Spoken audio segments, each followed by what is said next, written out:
Okay, Playday number 6 continues, everybody. We got 30k against Go Next, the 6th Playday of the Masters Clash. More Heroes of the Storm action over here. Towers of Doom is our first map, and currently 30k in a pretty decent position as we headed into Playday number 6. They were 3rd place, and 7th is Go Next. So, of course, 30k is pretty interested in winning this series and cementing that position a bit, just behind the Donuts and the Hardos. I mean, technically, they could also try to slowly but steadily overtake the Donuts here. Go Next, on the other hand, they started to do a little bit better now that they are playing with Zero. He's a new player for them since one of the old guys left the team. So now they seem to have a little bit newfound synergy, and maybe it's just like the honeymoon phase that we oftentimes have. But either way, we'll find out today if they can take a couple of maps of 30k here. Now, right here, we got our support bans again, but that also means that not only is Medivh open, Sonya is open.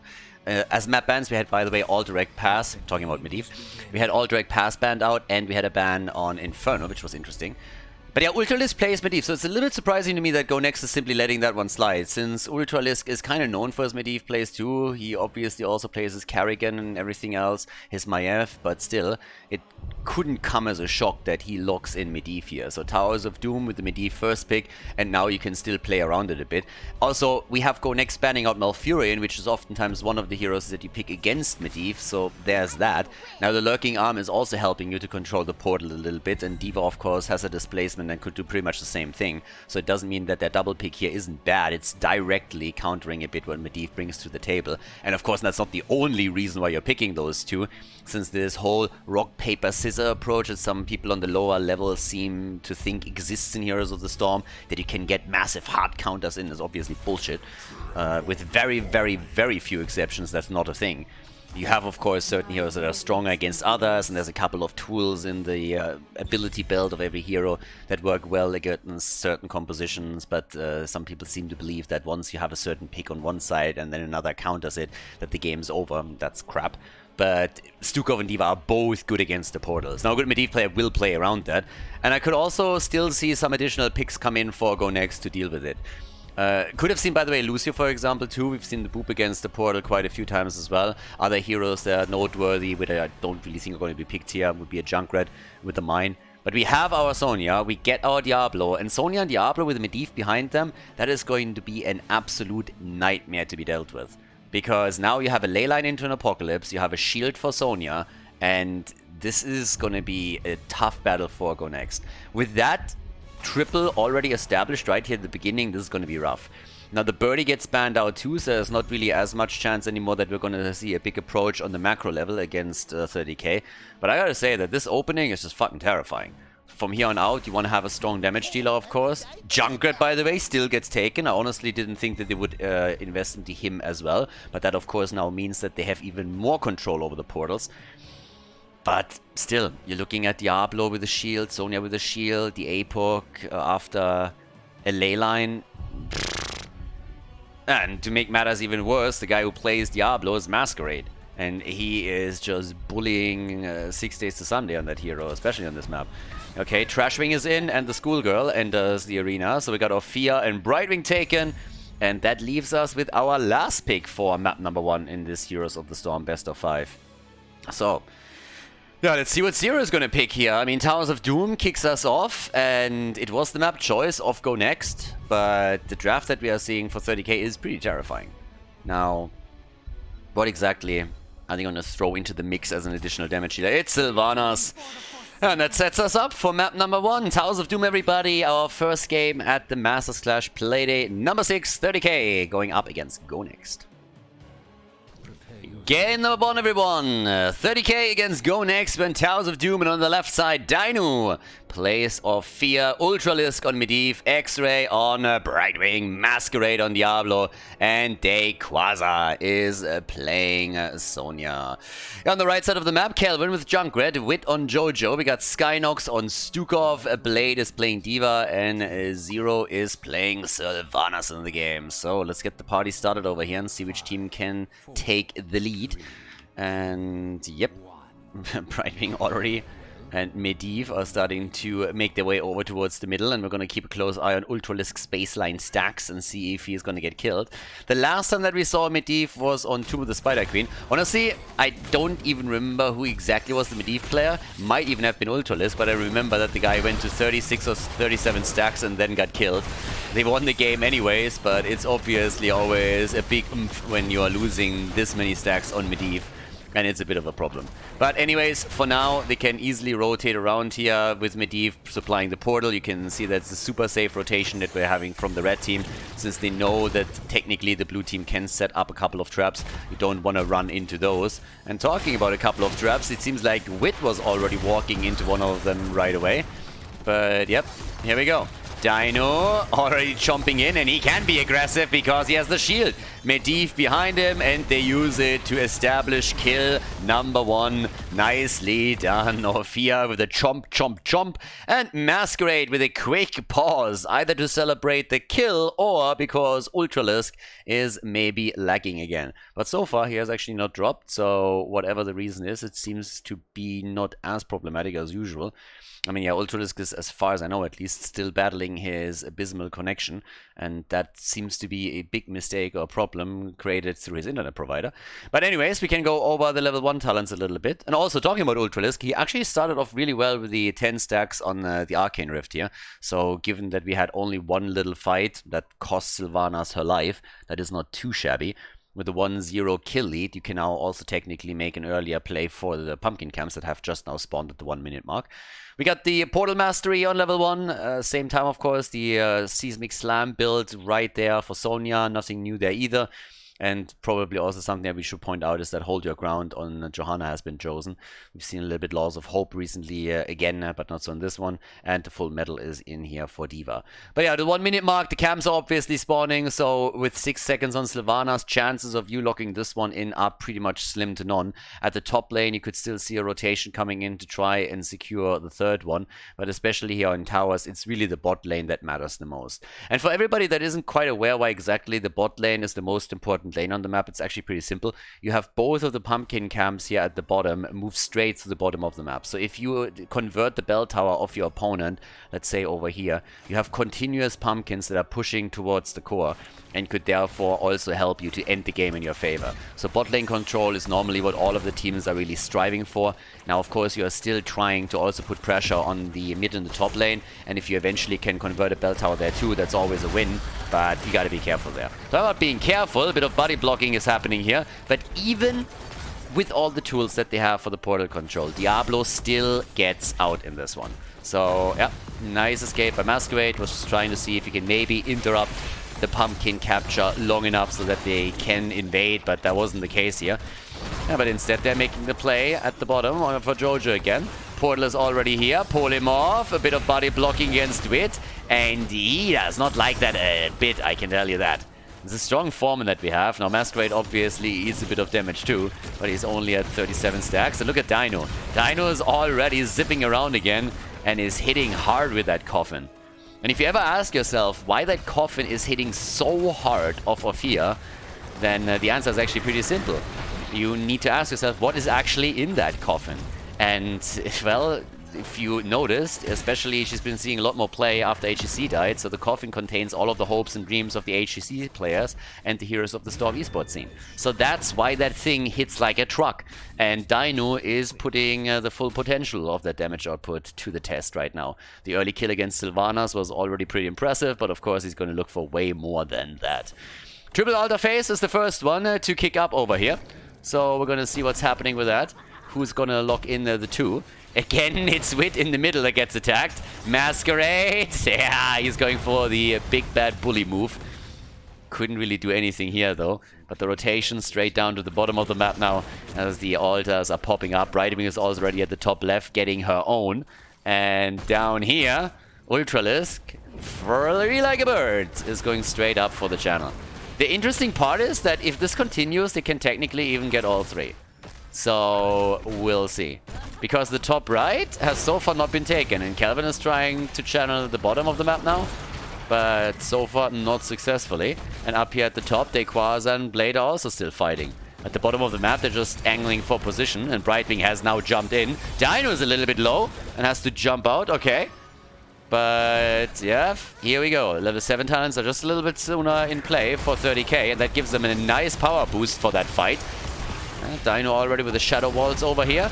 Once again, Quasar is coming in. D.Va left alone at the top, so that's 4 shots fired, but now they abandoned the position. They don't want to fight the 5 versus 4 with an additional level 7 talent on the other side. So shots are fired quite literally with 36 to 32 points now on the board. And a bit of an invade. Go next. Look at it. They're getting a little bit cheeky over here, aren't they? Yep. And trying to go straight up for Masquerade. Yeah, but Kelvin needs to be careful. And they take the camp. D.Va stole the camp, so they actually got it. And Sonya's also in trouble. That could lead to a kill. And the grenade! 50 HP, but she makes it out. Dino also on the retreat. All of them still alive. The Pumpkin's taking a tower down. Not a single kill during the battle. But we have the Pumpkin stolen away by Go Next. So nicely done. Bit of a cheeky move over here. And a pretty successful one at that, I might add. 27 stacks for Medivh now. Yeah, Ultralisk still hoping that they can repay them in kind. But the move for D.Va. Team, Blade. And yeah, that could be a kill. The wall's done, and Blade gets out. Thanks to Jojo fucking with Diablo a little bit. Yeah, that could have been a big problem, honestly. Because Dibbles was ready for it. You could really see that Masquerade was just trying to prep the kill for the team. And D.Va was in huge trouble. But then Jojo comes in, slows Diablo down, CCs him a little bit, and that saves D.Va's day. So, nicely done. Yeah, we got 1 kill to 0 still. That's the initial kill that we had earlier. They're trying to go for Brightwing. And the Fruit Fly gets exterminated. Nice. Yeah. Oh, talking about exterminating things. No, what? Oh my god, Blade calculated. Yeah, that was nicely done. They go for the Quasar, they take him down. Blade absolutely calculating through the situation here. He's a rocket surgeon. Clearly a rocket surgeon. So yeah, nicely done. Masquerade with the channel over there. Kelvin already has done the same thing. And of course, it's the even exchange now. The early level 10 made it possible for the blue team, or they might have been attacked here, but now the real weapon is entering the game, the ley line into the apocalypse. You, of course, got to make sure that you're properly timing all of that. This is still something that they can maybe pull off here. First of all, we got the level 10 abilities kicking in for the red team. And with that, we get now, first and foremost, the Blessed Shield. Okay. Yeah. Off here. 34 stacks, by the way, for Medivh. Talking about portals and all that crap. Yeah, Bird Boy is doing well so far. Has 34, so he's missing 6 before he can take it. And there's the ley line. Bit of a risky one. Nice. APOC hitting 3. And the jump from Ophias. They're trying to go for the kill. Nice. Well done. But they could not get the kill in here. But I really like the combo attempt. The combo was actually pretty cool. Now, it didn't lead to any kills, but it was a pretty nice move, and Ultralisk was also able to complete his quests. So that was a pretty sexy setup here. Now, it didn't quite work out for them, but they might be able to pull it off later once more. For now, it's all about the camp, and it seems like it's going to be stolen again. All the work has been done by the blue team, and the red team is coming in saying like, hey, we're going to take a piece of that. The fight all over the place here. Jojo, the first one to fall. D.Va moving out. There's the kill against Junkrat, and Masquerade again on the chase as they're trying to go for Blade now too. It's a triple, baby. Nicely done. Yeah, that was really well executed here. Nice triple kill for them. And that leads to an entire level advantage. 4 kills against 2. Rotation towards the top now. We got a double altar popping up at the bottom of the map. And of course, we're looking for now at 2 of the altars being channeled immediately by the blue team. So yeah, nicely done. X-Ray already with the shots here. Same is also true for Dino. That's 8 points off the core of the red team. We have them down to 20 points. But the fight over the camp has been successfully won by Go Next. Well, won in the sense that they decided the camp in their favor. Yeah, but here they go for 0. And oh, Sylvanas gets saved. Nice. Well done. Nicely done here. 12-point lead for now, and of course you want to get the conversion at the bottom. Here's the APOC. Masquerade! That fucking monster. Of course, Stukov pushing him out, but still the kill is true. And the slam against D.Va drops the pilot. Another kill for the team. Quasar is also moving back, and the rest of them are already pushing the bell tower at the bottom even a bit more. It's a 5 versus 3 situation on the map again. A level 13 talent advantage is now also available for 30k. And they are ruthlessly controlling this game thus far. So, yeah, very nicely done. Good setup from them, at least up to now. They have 4 kills ahead too. And of course, they still control the top lane as well. I mean, Brightwing is jumping in, is helping out a little bit. They can go for another camp here. Blade is trying to contest this as much as possible. And Medivh is cheating as usual, providing vision. The legal map hack is already underway and is double checking everything. So, yeah, towards the top. The Blade is sniffing out what's happening, but with Brightwing being present, there's nothing that he can really do. They're waiting for the Stukov rotation, so it has a bit of a fighting chance, and the rest of the team is also moving in. That's, by the way, true for both of the teams. So everybody is just moving towards the top in an attempt to take it, but it seems like the red team is going to claim it, and Jojo is trying to control the portal on the left, hoping for a kill.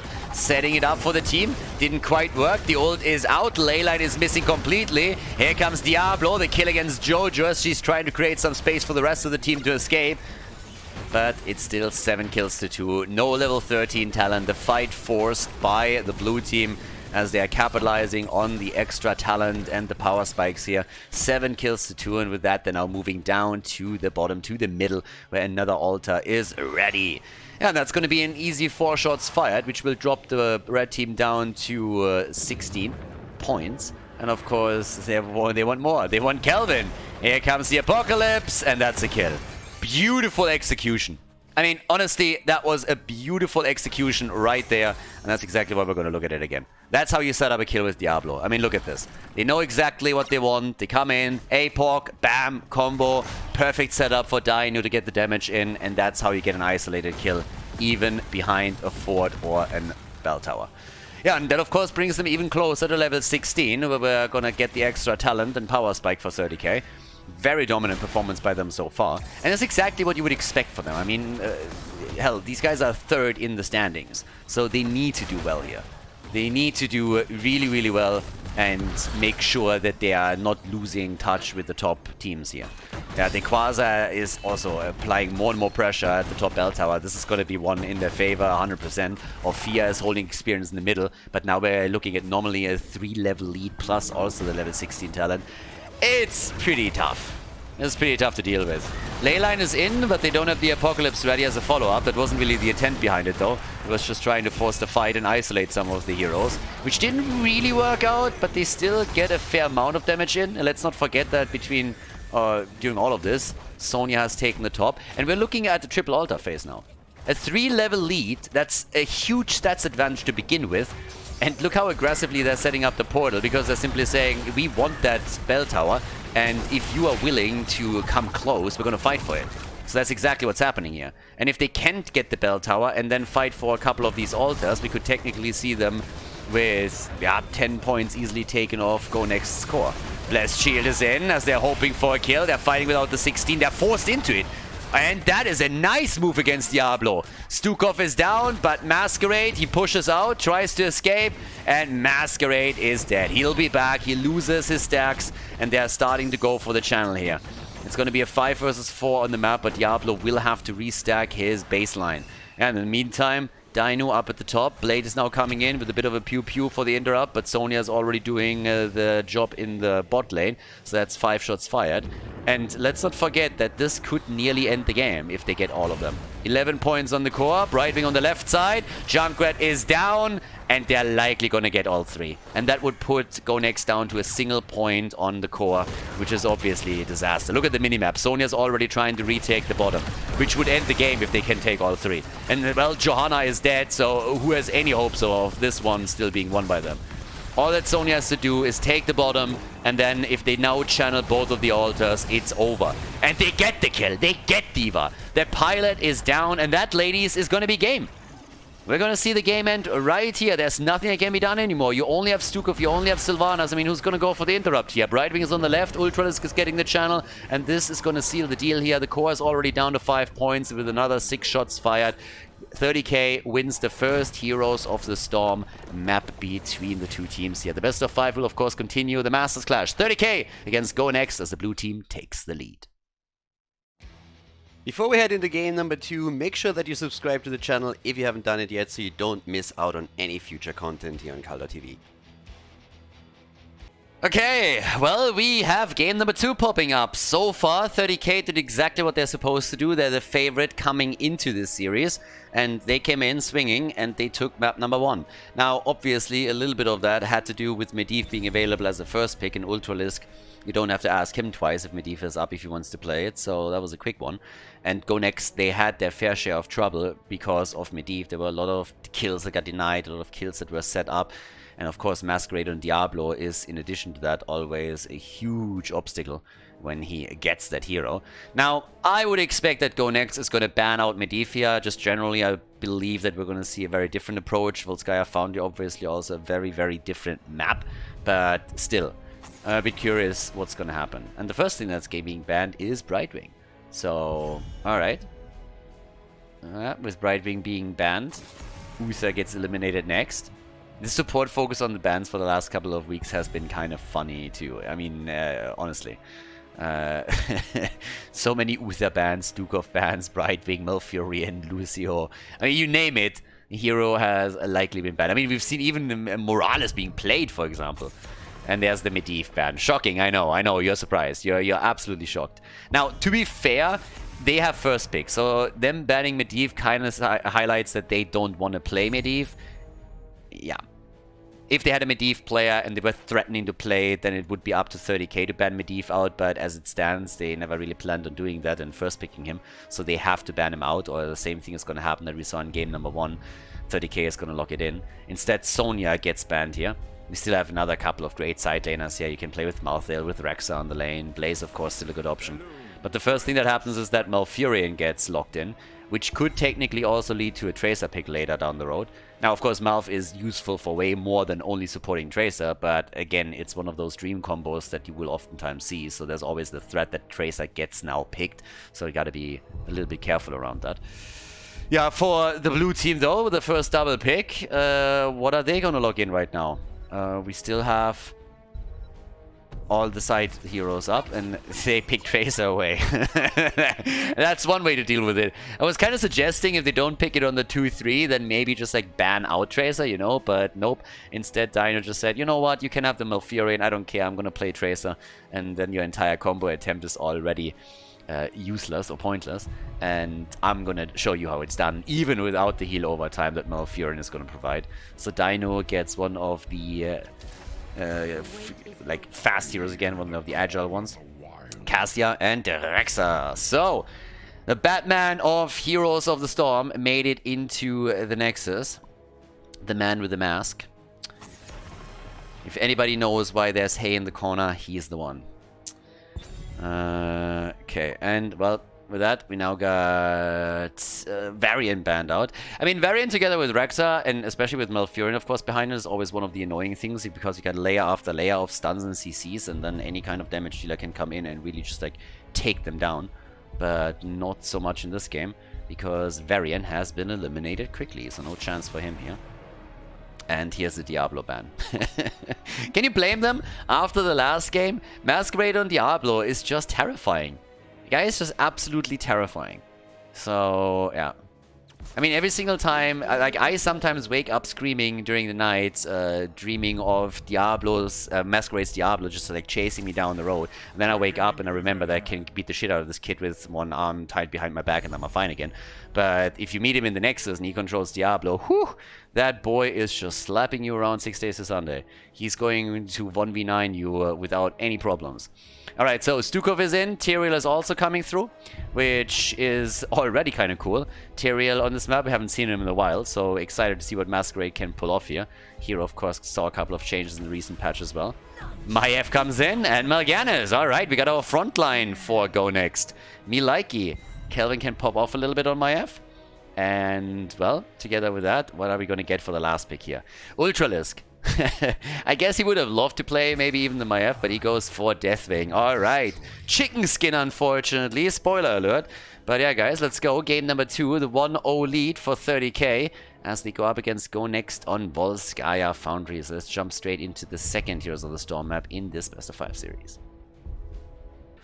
Commence combat operations. Let's go! Volskaya Foundry. X-Ray on Stukov. Dino on Tracer. Masquerade on Deathwing.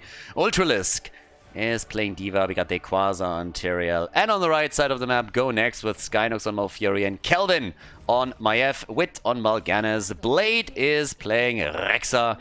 And Zero is playing Cassia in game number 2 of this best of 5. So, level 1, the Ardent Restoration. Fair enough. Blizzard coming in and saying like, yeah, you know, we're using the normal talents, but we put in this little bit of a twist for hero and then rename everything. So, yeah, there we go. But, yep, let's get this show on the road and see what they can pull off with Tyrael. I mean, back in the day, the dream combo that you wanted to go for with Tracer was usually Malfurion for the heal over time, and then also Tyrael because you got the extra shield that could supply her, and you could then play around the Sanctification a little bit. So they got at least some heroes of that combo, but not quite all of them. The stacking for Cassia is also starting to slowly come in here, so that's good. And, yeah, let's see who's gonna take this one. I gotta admit that I was kinda disappointed by Masquerade. I mean, going for the chicken skin here, that's just like a big boo in my personal books, because that is not a skin. That just looks like a turkey. Honestly, it just looks like a turkey, and it's just not cool. You are playing a mighty dragon. You don't want to go for the turkey skin. There are so many amazing skins. If you want to copy anything from Blade, for example, then just look for the skins that the boy is choosing. Normally, especially on his Deathwing performances, he is, you know, he's going for quality there. But Masquerade, he's going for the chicken, he's going for the turkey skin, and it's just not cool. I love the guy and he has some fantastic plays, but that is just not nice. But by the way, that also means that we're having now Deathwing in a bit of a main tank position here, and the Quasar are bruising it up on the side. So there's that. And, well, in the mid lane, with the rotation now kicking in, we have also both of the teams with the first turret, but it's about the healing beacon. All about the healing beacon right now. Try to go for the additional item here. And of course Dino is gonna move in and try to get some damage in. Level 1 as usual, the 1-2 punch.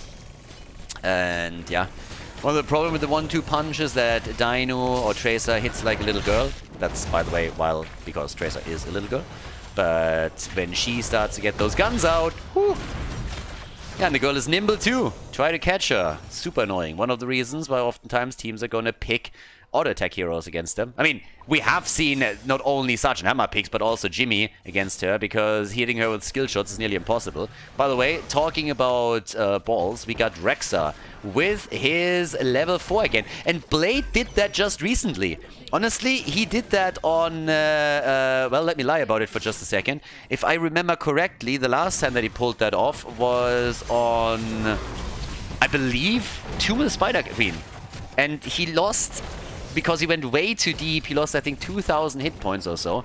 So now he has another chance to show them slowly how it's done. But yeah, I'm a little bit excited to see if he can really get the animal husbandry through in this game. For now, though, here comes the setup against Stukov. A little bit more damage. No, X-Ray, he survives.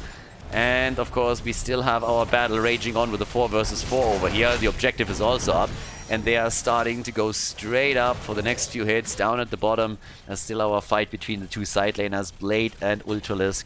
And yeah, it's party time. What else can they get here? For now, a little bit of a setup. Yep, but not enough. The Quasar is attacking. Blade sitting tight, but Masquerade, careful, is on half HP. Contested on the checkpoint. Top camp is still pushing. 0 kills so far in this game. And it's time to party. They're going for Ultralisk, but D.Va is already moving out, and Kelvin is getting additional damage in with the AoE. Setting a few more hits up over here. And let's see what else they can do. Because both of them are now aiming for level 7 talents, but it's the blue team that's just slightly faster. Also because Tracer is hitting up at the top and doing her thing. Down at the bottom of the map, well, Ultralis. Yeah, they're chasing him, but he's actually able to get out. So good for him. Nicely done. And down here still we have our next item being fought over. And that's one of the beautiful things when you are actually in a position where you take it this early at the 1 minute mark. It means that once that the objective is up, you can take the second one and then have an item advantage over your opponent. If they didn't do that themselves, but of course the blue team is good enough to do that too. So both of the teams have some extra items that they can use right now. But well, same time here. We got the control for the red team, so go next. They are fighting for the protector, but they're getting pushed back a little bit, and another bomb connects with Wit, so some extra damage for Tracer.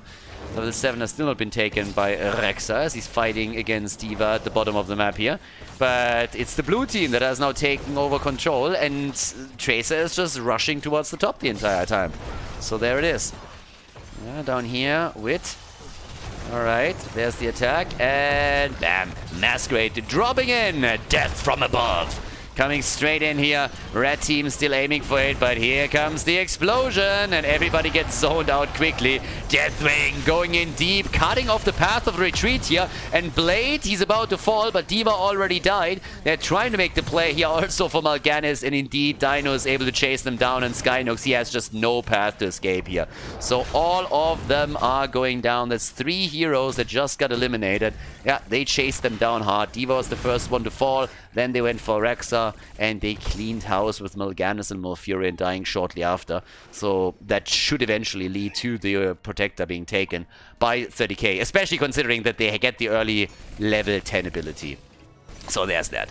With the rig abilities, there's not going to be a problem in the world for them. And we actually get it! They actually do it. I was talking about Masquerade being in the main tank position and Tyrael acting more as a bruiser, and mentioned, Judgment a bit earlier. But we actually get it. Judgment is in, and we get the bunny hop. Alright, it's party time. It's kind of cool. With Tyrael not being the main tank, but Masquerade playing Deathwing in that role, they go for a more aggressive style with Tyrael now, and can judge the shit out of the red team. So yeah, that's kind of cool. Here's the Protector, by the way. Tyrael is going to get attacked there too, and that is going to allow him also to get a bit more damage out. Yeah, Tyrael is always a fun one to me, because there were times in HGC, I dared at one HGC broadcast to talk a bit about Tyrael as a side laner, and there was a 1 versus 1 battle between the side laners, and I said like, well, the other hero is fine because Tyrael hits like a little girl. And I actually had somebody yell at me, well, yell at me on Twitter, "That is such a sexist comment!" And I was like, well, we can make a little contest. First of all, you're gonna be hit by a little girl, and I'm gonna hit you after that, and then you can tell me which one hurts more. So, yeah, every single time I see Tyrael on the side lane, I'm kind of reminded of that. And that some people apparently hate biology. So, 3 kills against 1. We got nearly level 12 now kicking in for 30k, and they're barreling through the top lane. You got the Protector, you got everything over here. Bot lane, they still go for experience with the 2 side laners not joining the fun at the top, but that's a 4 versus 4 now, and the red team is already losing heroes. Malfurion is down, Kelvin is barely escaping, and up at the top side, the wall is open. Rexa died at the bottom in the 1 versus 1, are you kidding me? That's the stacks gone on his level 4. He just lost his level 4 stacks, what? In a 1 versus 1? How did that happen? Did Misha betray him and bite him or something? Is Misha an ankle biter? One of those little yappy ones that you put in a purse? I mean, damn. That maybe Rexa tripped over Misha or something, and then D.Va took advantage of that. But talking about taking advantage, they're taking advantage about this. What the hell is happening? They're diving behind the fort from the top to get the kill on Mal'Ganis. Level 13 talents in their hands. And holy hell, that's getting crazy. And D.Va is looking at the bot lane, la la la la la la la, takes the fountain down with the rest of the team. Up at the top, the fight continues. What's going on in this game? All of a sudden, they're getting absolutely crazy here. This is getting bonkers, seriously. It's 7 kills against 1, it's a 2-level lead again, and 30k. They came into the series as the favorite, and they're doing justice to that role. Simple as that. Go Next is number 7 in the standings right now, and 30k is doing exactly what they're supposed to do. They are playing thanks to their better coordination and to their experience. A very solid series here. They dominated the first map, and now they have a solid position in game number 2. that they can use to maybe even lock in a very quick 2-0. So here we go. Currently, we already have D.Va getting attacked, but the bunny hop allows him to easily move out here. Unstoppable frames are a beautiful thing if people are trying to gank you, just ask Hogger. But we still have that 2-level lead. And of course an item advantage that they can easily now get as well. And here we go. Masquerade is now about to maybe even dive in. Wit is hiding here on the side. They're already starting to attack Zero and Skynox again. And talking, by the way, about Cassia, Zero is currently at 63 stacks. 9 minutes in, that is solid. That is very, very solid. The top 4 has been taken down. They're still behind. They get their level 13. But there's Judgment. And the explosion, maybe? Deathwing is diving in hard. They got Malfurion, now they take down Maiev, and they want to get more. Ultralisk, he says hello, and they nearly got another kill here. But they're driving this past the fort now.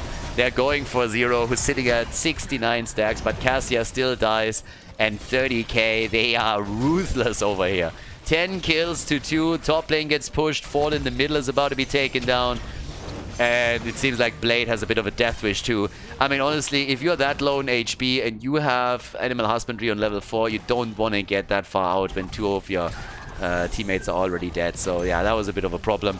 And it seems like the problems are just continue to hit, because now we got level 16 talents ready for 30k. The next objective spawns. And by the way, this is objective number 2. I just want to quickly state this. This is objective number 2. We're not talking about the 3rd, we're not talking about the 4th, we're not talking about like late game or anything. We're in the 2nd objective and it's a 3-level lead, a talent advantage on 16. But the red team is finally going for the kill and they get it. Sukov is down and here comes again a Judgment. You've been judged and you have deemed to be not worthy. Malfurion, honestly, he always looks in those portraits like he's been locked down for at least half a year. That guy hasn't seen a hairstylist in at least half a century. And, well, he's been judged for it. And harshly at that. Tyrael, he always had a very good fashion sense and is just really concerned about how people look. And he just looked at that hairstyle, he looked at that beard and said, like, dude, the fuck is wrong with you? And there's the kill. Talking about kills, we've seen quite a few of them coming in. I mean, that's 15 kills to 4 right now. D.Va isn't even here. Ultralisk is just sitting at the bot lane going pew pew pew against everything. And Tracer, Dino has apparently forgotten where his base is. I mean, he dove so hard for kill after kill. And he finds himself not only between enemy lines, he's literally at the core between keeps and he's just like, yeah, this is fine. I mean, got close to it, but he died eventually. Now, he died for a good cause. He got an additional kill in, and is by now sitting at 46,000 damage. We have 61,000 damage for this guy. For Deathwing, exactly. And yeah, the top keep has taken damage. Only 12 minutes into the game. It's a bit of a brutal one. I mean, it's rough. Now, what GoNext is trying to do is they're trying to get at least some items so that they have a chance for a fight. I mean, they got a couple of kills, but they're trailing behind heavily. They at least have the same talent now, so that helps for the next fight whenever they want to take that one. Tracer is now back to business as well. And yeah, we'll see if they can now force that battle over here, over the healing beacon. One of the threats is, of course, that in the late game we're gonna see a lot of damage coming from Cassia in particular, as she's stacking even harder. She's at 73 at the 12-minute mark. Considering how they've been dumpstered on the entire time, that's actually pretty impressive. And if that game continues, then she has really a solid chance of getting good numbers out. But for now, here's the fight again as Masquerade dives in deep. They're isolating Wit. They want the kill, and they're getting solid damage in against them. The first one to fall is Misha, though. Dequaza trying to jump out. Nice lockdown! And even before Malfurion dies or gets hit by the Judgment, he goes down. Zero gets attacked too. 85 stacks for him. Blade loses the stacks on his level 4 again. Animal Husbandry, my ass. He abandoned his family. There's no husbandry over here. No. He went for cigarettes and he never came back home. So, with that, we now got our hit up at the top keep as they're going for this one. And it's an easy drop. Level 20 is also so close that they might even go for the core. We still haven't seen objective number 2, by the way. That has not been taken yet. And what are they doing? Ultralisk and Quasar, they are down here. And they're going for Kelvin. And Kelvin got pushed to his death here. Quite literally. And talking about death, we got the Angel. We got the Angel of Justice now on level 20 as they're coming in for even more of a cooldown reduction. And Masquerade and his boys are having some solid fun here. Dequaza is thoroughly enjoying his Tyrael plays, I want to say. And yeah, that's going to be likely game. 2 heroes are still dead. D.Va with the bunny hop is upgrading it into the stop and pop over here. And here comes the Angel of Justice and Skynox. Yeah, he's gonna fall. Deathwing died too, but the core is slowly losing hit points as well. And this is just not looking too promising for the red team. And they're just diving behind the keeps again. Blade falls once more. It is all over the place. We have 6 deaths on Malfurion and on Rexa, but they end game number 2, a 2-0 lead for 30k in this Heroes of the Storm series. The best of 5 will continue with the 3rd map here at the 6th day of the Masters Clash, but a solid performance, strong performance from 30k thus far today.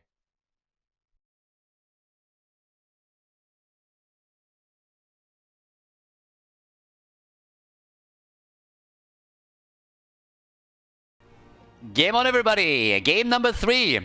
30k is dominating. They're dominating, they're playing fantastic, and they are supposed to. Now, of course, we all would love for Go Next to come out and just like start to drop a couple of heroes, get maybe a map victory, maybe a little bit more. We all love an underdog story, and we've been talking a lot about Indie for Ruby, of course, lately, since they are slowly improving. But 30k is one of the top 3 teams right now, and they are doing a fantastic job here today, showcasing why that is. So solid performance by them, well done, and they kind of toyed a little bit with them on the last map here. I mean, we saw Judgment coming in, the Bunny Hop, Deathwing as the main tank, so they really controlled from start to finish what was happening there, and they never really let up. I mean, they applied pressure throughout all of it, as you can see, and yeah, it worked well. They dove behind keeps, they dove behind forts, they dove on the core just to get their kills and apply more pressure. And it just felt like Go Next never really had a single moment where they could just take a deep breath, you know, and maybe just like set up a proper defense. Now we get our supports banned again. I wouldn't be surprised to see Medivh also being banned out by Go Next once more. So let's see if they can do that. We have currently Brightwing and Uther already eliminated, and so that could be the next one. But yeah. What's the next one here? Medivh. Medivh gets banned again. I think the last time we had a Sonya ban then for 30k, which also could be banned out over here. I mean, again, there's a lot they can get rid of here, but Sonya it is, so exactly the same ban pattern that we saw in game number 2. This is a big map though, so Falstad might be a good pick here. You could still go for a bit of a Tyrael play if you want to go for Sanctification and go for boss control. We could see them also play with the Zeratul. With them, I mean mainly the team in blue. And there's D.Va again. Again with her I play to win. Everybody does, honey. Everybody does. So, yeah. What kind of style we're going to see? Do we get a birdie today? Do we get maybe Zeratul at some point? Are we going to see something a little bit more on the crazy side? I mean, it could still, for example, be set up with the Vikings. That would be possible. Even though I don't really believe that any of the boys over here is going to lock the Vikings in. But hell, time will tell. And there's the birdie. Falstad. Falstad and Nubarak. Okay. Alright. Falstad gonna straight up go for the frequent flyer setup again. Yeah, and let's see how the red team is gonna counter that out. They of course went for first pick, first ban, so Crestolo was the map choice of 30k.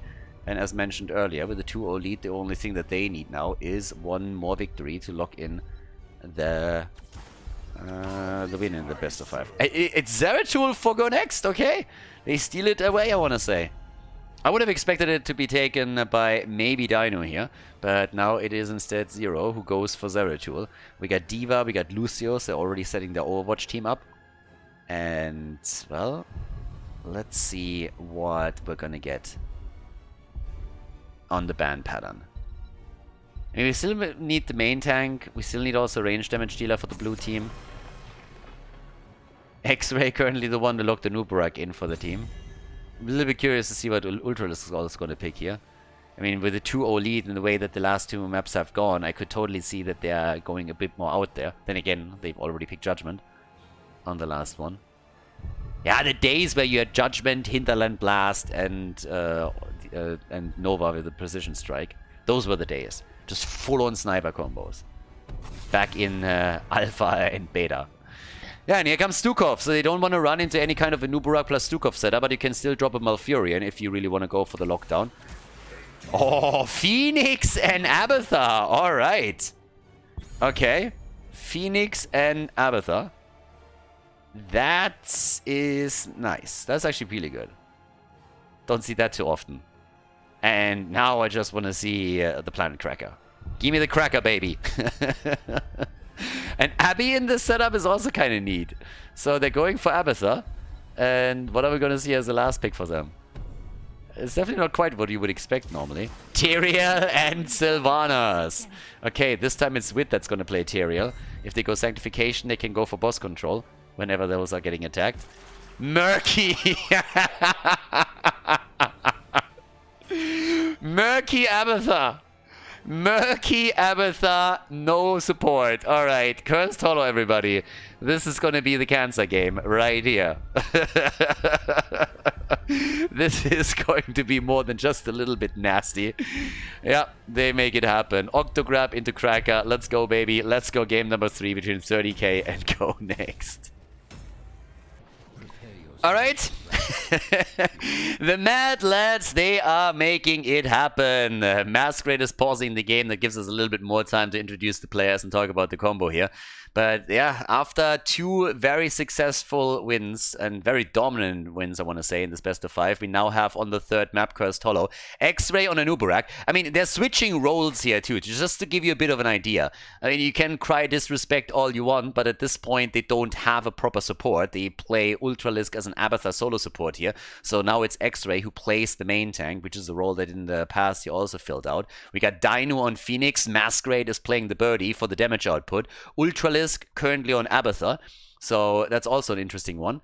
And Quasar on Murky. So with the setup that we're running right now, what you're going to see eventually is, for example, I mean potentially at least, an Octograb into a Planet Cracker. And I guess you could throw the Hinterland Blast in too. So there are a lot of nasty setups that you can go for with. But of course, you're playing a bit of a macro game with this. You need to have Abathur and Murky just being super annoying all over the map and get some solid damage out. And just like push these lanes out as much as possible. Falstad has to do a similar job by just controlling the side lanes and then always flying in if needed. Whatever they do, they need to make sure that they're not ending up in long, prolonged fights with Go Next, because if that happens, then they're going to suffer since they don't have a support. They only have Abathur as a solo support, which can chip in at least a bit of help, but it's not quite the same thing, so you need to take different battles than if you are playing with a proper support or maybe even with a double support. On the other hand, we got Kelvin on Sylvanas right now. That currently with Tyrael, Skynox is playing Lucio. We have Blade playing Diva, and Zero on Zeratul. And Zeratul is kind of interesting here because he is the one who can not only destroy Falstad pretty quickly, he can also attack Abathur and take the slug down if an opportunity presents itself. And on top of that, he's also in a position where he can threaten Murky. Now, with Murky, you always got a bit more careful, especially if he really goes for the Octograb, since Abathur adds a lot of additional damage to any kind of composition there. And let's not forget that Falstad can, of course, always easily fly in onto a lane too and cause quite a bit of havoc there. So there's a lot of particular combos that are working out with all of this. I mean, technically, we've been talking a little bit about Wit going for Sanctification on level 10, maybe controlling the boss spots, but given the setup that we're now seeing on the other side, we could still see him with Judgment. If you go for a Judgment combo here, and they of course have Diva too, they could go for a similar setup that we've seen in the last game, but even a Judgment into a Sylvanas arrow, into Zeratul damage, there's a lot of different setups that he could use now to just get a lot of damage out during a team fight and try to go for some quick kills against Falstad, maybe against Phoenix and a couple of others as well. So they need to do a few of those things to just make sure that they have a chance in this game. Because it always looks a little bit like easy when you're going up against a team without a support, but that can very, very quickly backfire against you. And that's kind of what we have to watch out for. It's coming down to macro to a lot of it, and yeah, as I already talked about a little bit earlier here. Yep, and apparently the problem here was that Masquerade, he had some lag issues, which is kind of funny. So apparently it's not Ultralisk this time that has problems, but it's Masquerade. Some people already suggested the reason why they went for the pause is that Masquerade had to Google a build for Falstad.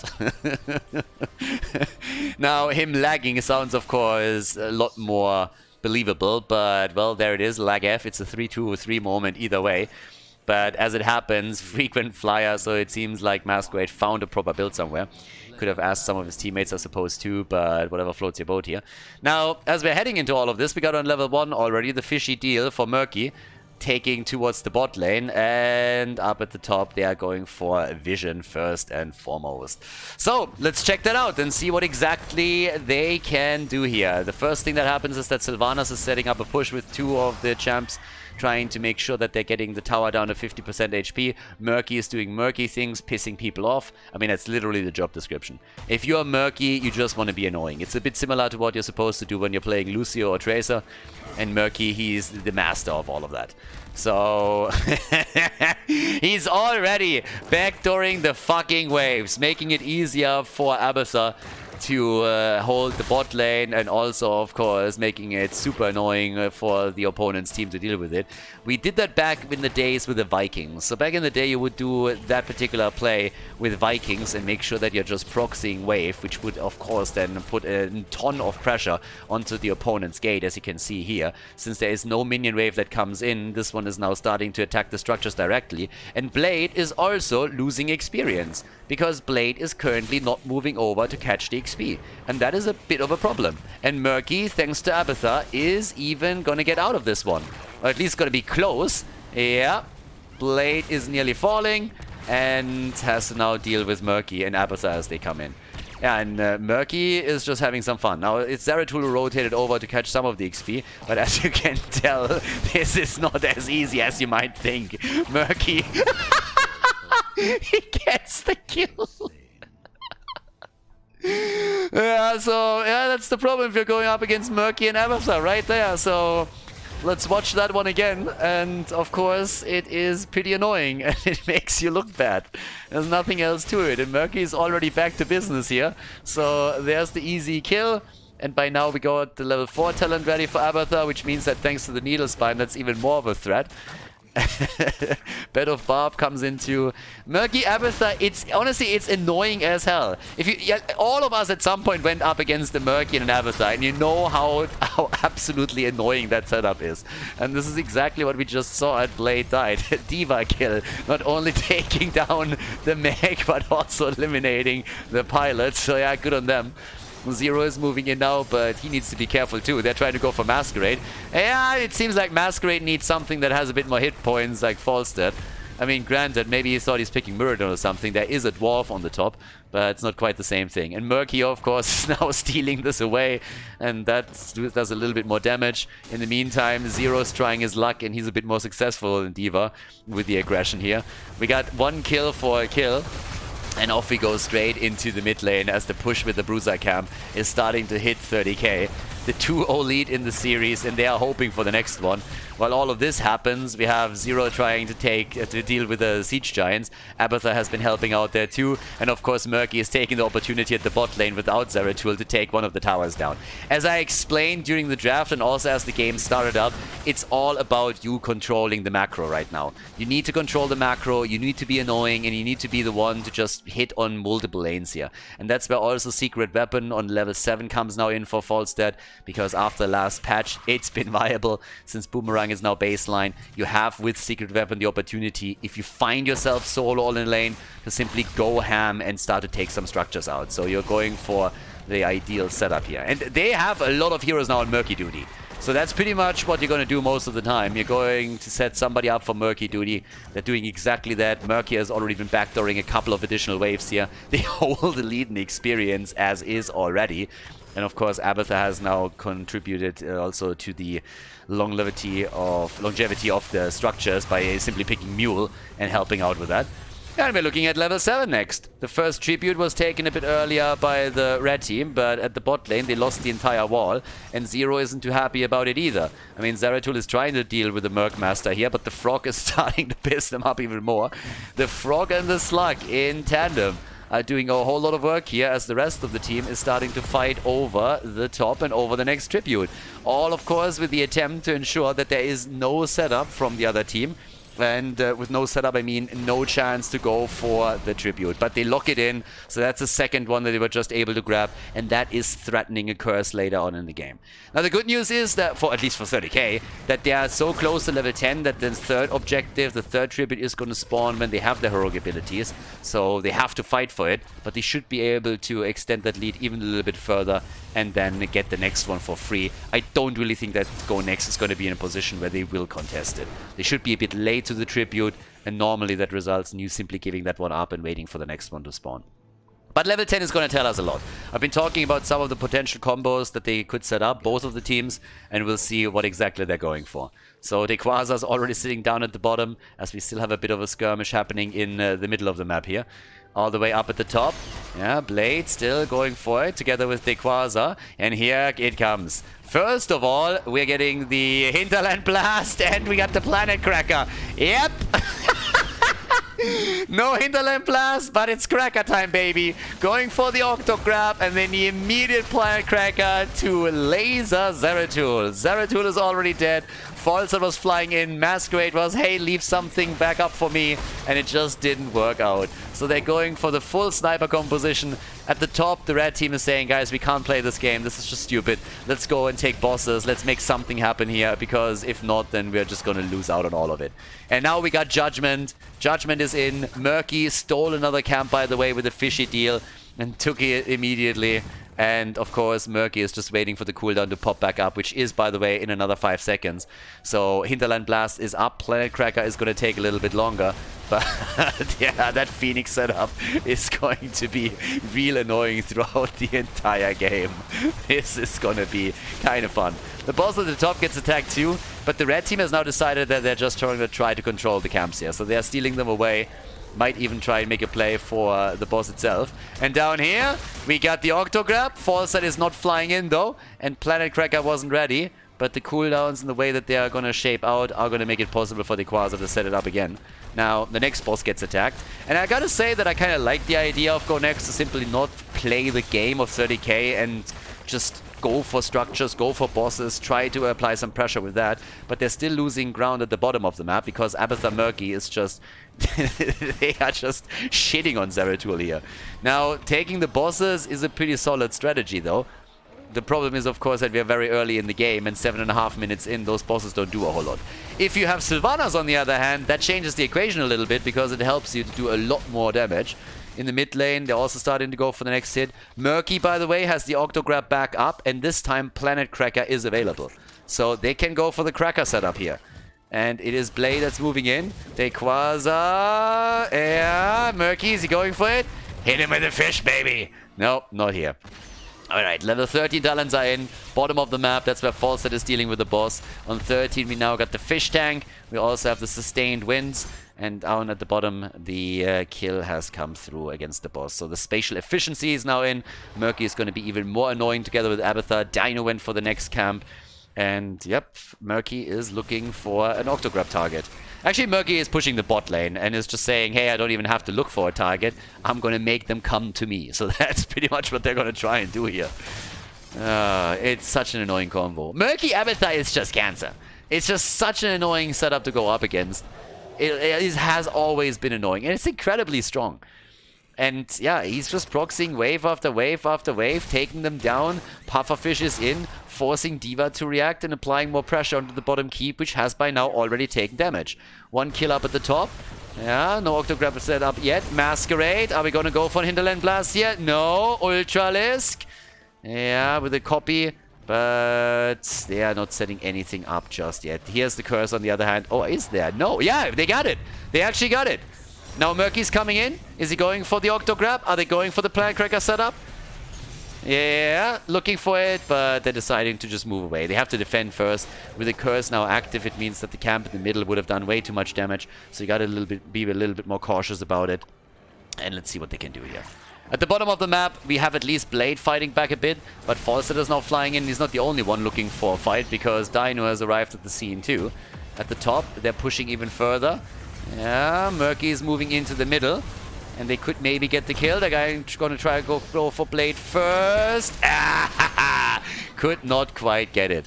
And in the meantime, Murky is doing his thing in the middle, but Wit is about to take him down here and is able to get the kill. And talking about destroying things, we have at the top the fort now taken down, so that curse has definitely resulted in a bit of damage. And they're going for keep, where the bot lane is still being pressured by the blue team. And by the way, both of them are still on even experience.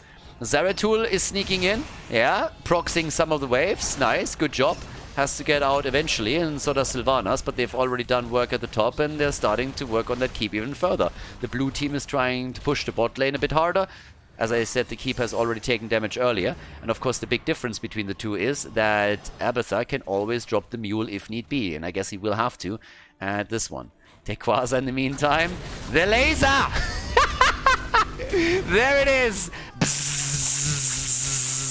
Easy laser show and an easy kill against Lucio.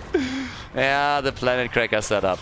And now they're chasing the rest. Currently Sylvanas and Zeratul are both running away from Abathar Murky, and both are not really happy with the situation. But that's how you laser Lucio. That's how you set that up. Coming in, and then the Planet Cracker show together with the pufferfish, which wasn't even needed. So, good kill once again. The Murky combo, just annoying as ever. Yeah, with that, 3 kills to 3, 16 to 16. And they're starting to make the play for the fort in the middle, but the red team hasn't given up on this game yet. They're just saying, guys, we can't lose this one. The bosses are back up, and we can start to make a bit of a play here, so let's just try to move straight up for the boss, I suppose, and try and take that. At this case, actually, they are currently at the bottom of the map because they need to take that boss first, since their keep is under pressure. Under a lot, I might add. And they're trying to come in here to steal that. Alright, Hinterland Blast with a little bit of damage, but is it enough? There's the judgment for the bird, and down he goes. Falstad is dead. The camp is pushing for go next as they steal it away. Murky already on the run, and they're moving straight up for the egg. The egg is going to be taken down, and Murky needs to be careful now. Don't really think he realized that. Yeah, so they're going to go for the egg setup. Murky, in the meantime, has taken the fort in the middle. Still has to move out here. And the rest of the red team is, in the meantime, doing the same thing on the left side of the map as they're dropping the fort. Murky has now moved to the top, and Zeratul, he finally sees an opportunity. He's like, I'm going to take that fucker down. He's not going to survive this one. But Tequaza is already Hearthstoning back, and Zeratul is just a little bit too late. Not able to do anything about it. The bosses are, by the way, still up. And now we're talking about the bottom tribute, which could technically put a curse on to go next if they're missing out on this one. 30k, they have 2 tributes to their name. And they're already going for a potential setup here. Planet Cracker is ready. Falstad is flying in. Where's Murky when you need him? Yeah, Murky is here. Where's Lucio? Trying to go for the Octograb. And they're pushing them back. He has the cocoon already. And it's time for the curse. Unless Zeratul is able to do something about it. And indeed he is. So they're still keeping everybody together here. Tequaza, he could set it up for the team. And of course Abathar can in the meantime also push out the top. But for now they're just simply letting this one slide. Yeah, judgment! And the birdie is down. Yeah, it's not only the red team, the blue team that can go for the insta-kills. No. We see the same thing happening now from Go Next as well, as they go for the judgment combo against Falstad and reliably take down the bird. But the fight isn't over yet. It's still a 5 versus 4. Yeah, X-Ray, Singularity Spike of 0 is missing as he was trying to go for the cockroach. Not able to take him down. Ultralisk loses the copy, and they are starting to trail behind in experience. And that's an opportunity for them to go straight up for the boss and take it. And the last boss was taken at the 7-minute mark. Now we're talking about 13-14 minutes into the game. That's a different beast. That is not endgame material just yet, but this is a lot harder to deal with. Abathar's top damage right now makes a whole lot of sense. He's been supporting Murky the entire time, who, by the way, goes for the next camp steal here. 19,000 damage for Sylvanas in the meantime. Over here, also the siege giants have been taken. Another tribute is back up on the map. At the bottom, we're going to see the push happening. And in the meantime, the middle of the map is getting attacked too, as Murky is getting more pressure on against the wall here. Bottom keeps still standing. The Merc Master is down, still half a level behind. And it's all about the tribute at the top. Yeah, and of course the fort at the bottom of the map. And as I said, now that the bosses have been scaling into the late game a little bit more, these bad boys do a whole lot more damage. So that's another fort down, and guess what the red team is doing? They're continuing the same style. They're going straight up again for the boss at the top so that they can apply more lane pressure. And thanks to the tribute that they just got, the next tribute is going to provide a curse again. So 30k, they probably having a little bit of fun here, but at the same time, this isn't really going their way anymore. What they're trying to do instead now is simply proxy the keep at the bottom and backdoor that thing hard. And they're doing a whole lot of work here, but it doesn't seem to be enough to take the keep down. They need catapult pressure on these lanes. That would help them a lot to control it, but it is more than just a bit tricky for them to pull that one off. And let's not forget about this bad boy. Falset is already flying in to start deal with it. Nice miss. Okay, but here we go. Sylvanas down. Murky. It had a laser show. Missed it this time, but yeah, the Murky and Phoenix setup successful once again. So that's one down. And the Tribute could just spawn during all of that. And there's the level 20, by the way. The big Tuna Kahuna and the Hive Mind are now in. Plus, we get the Armageddon Beam over here. I don't even know what that does. Yeah, the cooldown reduction is going to be fantastic. I've never seen this one. I have never seen this one, not going to lie. Not ever in a competitive game. The Armageddon Beam right here. Okay.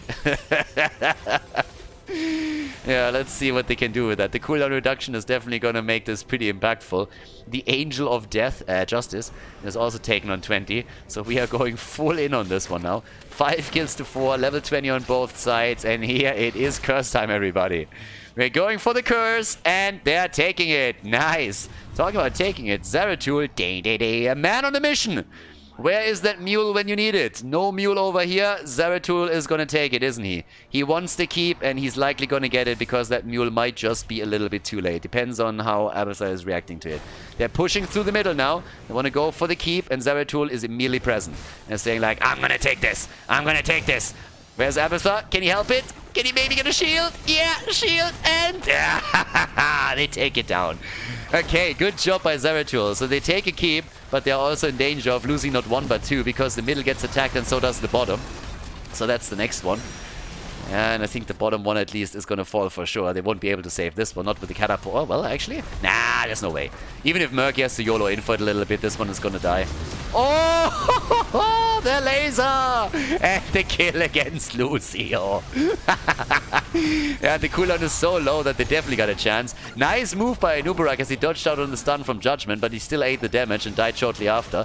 So it's Lucio against the Nubarak that they traded, but it was 2 keeps that they were able to take down. That curse definitely hit home and did a whole lot of work. And they're chasing Murky even harder. All eyes on the frog, the big Tuna Kahuna, and the Quasar, he dies. Took a while, but he goes down. So did the gate at the top. 5 kills to 7, so Go Next is ahead on the kill count. But yep, looking good here.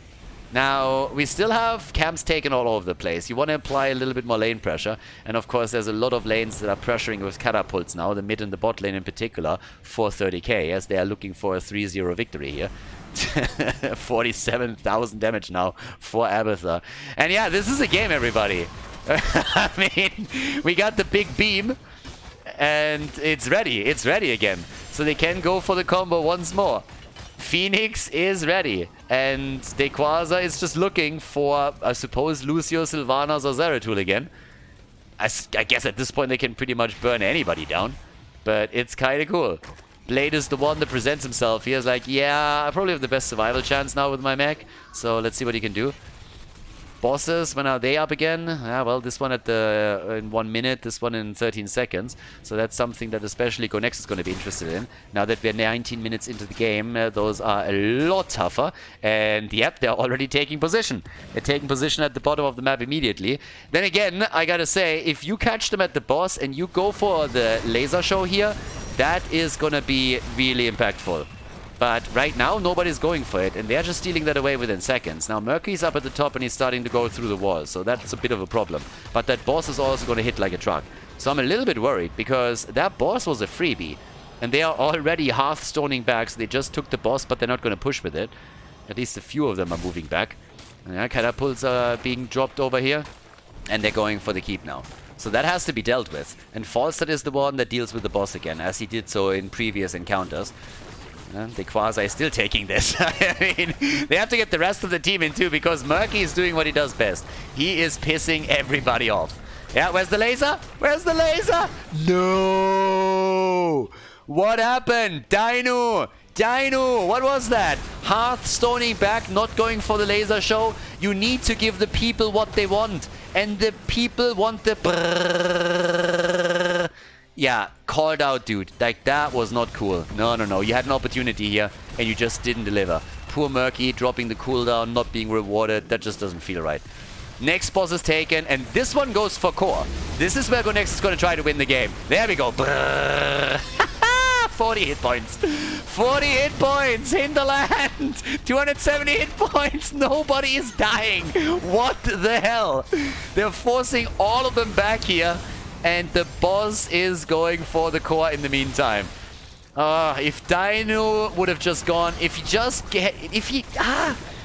did just go for the brr earlier, they could have prevented the boss from being taken. The blue team is cursed. Murky is down. Our hero has fallen. Our hero has fallen. And the boss is still marching for core. But it's also getting taken down pretty quickly here. So I'm not sure if they can end the game, because Murky is going to be back soon. And the Merc Master is going to do his best. And keep the mule in mind. Keep the mule in mind. They can repair the core if he gets attacked. Right now, here's the attack coming in. Once again, we got Wit ready for another judgment. And he goes straight for Phoenix. But uh-oh, they're losing the mech. Sylvanas, she's low. Kelvin! Brrr. They get the double laser. What is better than a laser? 2 lasers, exactly. So, there it is. The Octograb. They go for Wit, they go for Blade. What a fiesta. The fiesta continues, everybody. Yeah, and at the bottom, the keep is about to fall. So does Anuburak. The judgment on the big Tuna Kahuna. Goodbye, my friend. The keep is about to go down. Here's the laser show again. This looks like a push for core this time. They're thinking about it, but they don't have Sylvanas here. Off we go. Oh, it's a work of art. It's a beautiful setup. Keeps down on both sides, and they are just not, they are not dealing with the core. They can't. They have too much respect for the Murky. So, Zeratul is trying to go for a bit of damage. Murky is taking the Siege Giants. Why wouldn't you? And of course, now it's time for the catapults to push. No team has a tribute. Both of the teams on 0 tributes. Oh, Wit! Not like this! No! Not like this, Wit. You don't want to go into laser. When Phoenix goes brrr, you go back. That's how you do that. Oh, it is so good. Look at it! He jumped into it and he's like, mistake! Mistakes were made. It's like... Oh, God. 10 kills to 9 with 23 levels into this. Oh, this is just awesome. It's just absolutely awesome. Yeah, now they Qualza. A frog on a mission, everybody. The frog is going for it. Oh, yeah.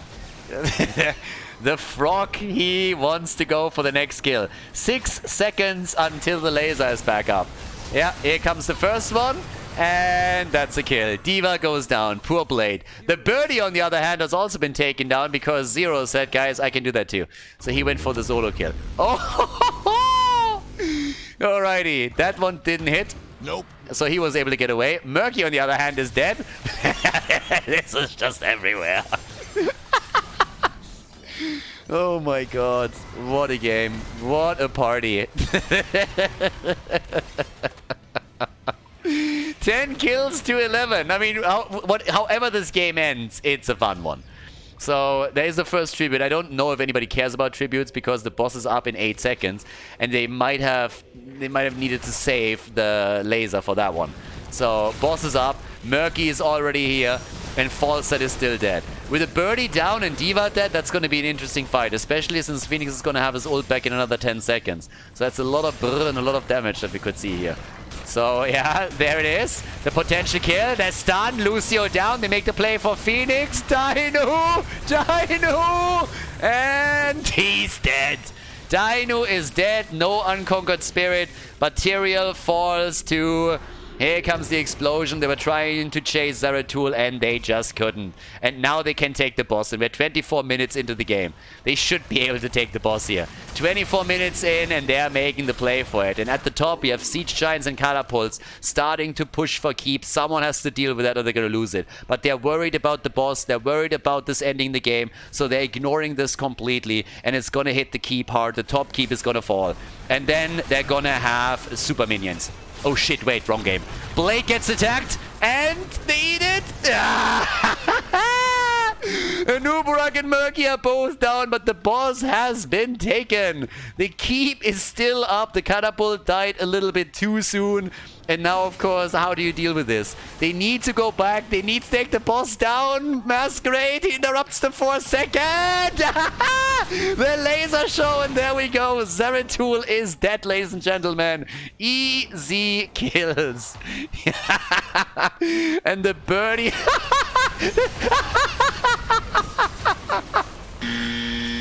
Nope. Oh, Masquerade. Full-on Sudoku right there. Flying into the middle of them and getting immediately murdered. No fucks given. It's like, guys, I'm gonna buy time. I'm gonna make them attack me. And well, it worked. A little bit more brr to protect the boss, and the core is not gonna fall here. At least I don't... Well, actually, it might.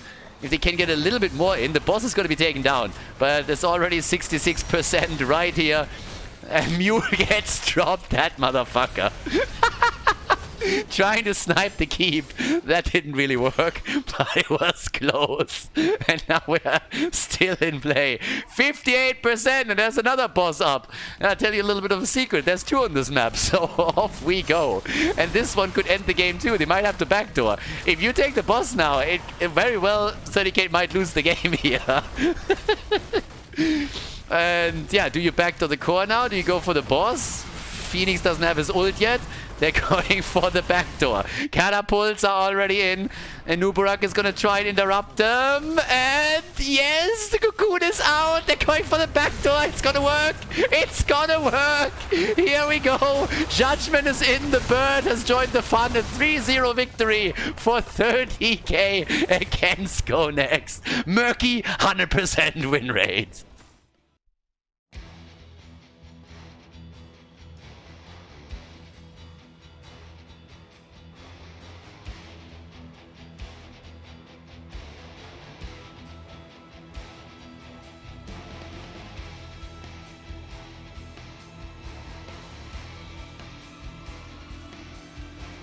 Thank you everybody for watching the video today. I hope that you enjoyed the show and the commentary.